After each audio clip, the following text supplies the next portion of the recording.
Tuples. Tuple is also a sequence which is an ordered collection of elements, and it has the following properties. First of all, they are immutable. That means the values of the tuple cannot be changed. They can hold heterogeneous objects, which is a similar property to that of the list. They are not dynamic, which means the values or the elements of the tuples cannot be added or deleted during runtime.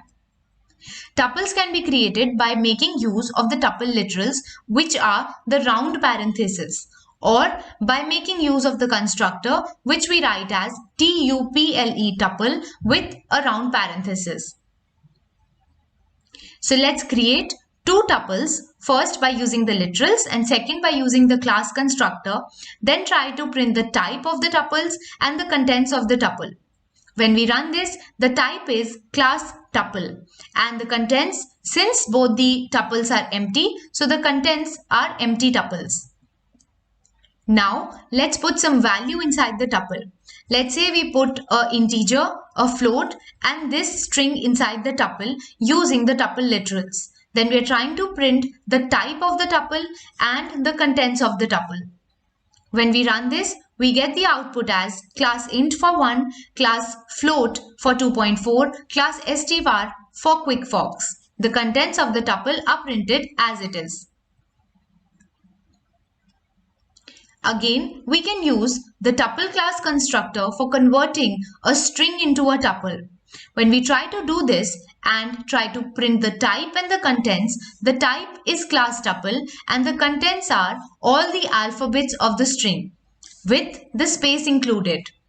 This is how we can use the tuple class constructor to convert a list into a tuple, followed by a dictionary into a tuple, or a set into a tuple. Now let's try to convert one tuple into another using the tuple class constructor. Over here, the first tuple is having some values. The second tuple is using the constructor to convert the first tuple, taking it as an argument into my tuple 2. Then the type of my tuple 2 and the contents are being printed. When we do this, class tuple is printed as well as all the contents of the tuple are printed. This is because my tuple 1 was an iterable. When we try to convert 23, which is not an iterable but an integer, into a tuple using the class constructor, it will raise an error saying int object is not iterable. Similarly, when we try to give two values over here, it will again raise an error that tuple is expecting at most one argument, which should be an iterable, and it has got 2 over here. Now the first property said tuples are immutable. This means that if you attempt to modify the values, there will be an error. Over here, there's a tuple having some values and the ID of the tuple is being printed, followed by an effort to try to convert the my tuple 1, that is this value, into 60. When we run this code, it will give a type error after printing the ID. Over here, the ID is the ID or the reference of the my tuple, which is the initial my tuple. When we try to change one of the values, it will say that tuple object does not support item assignment, which is a type error.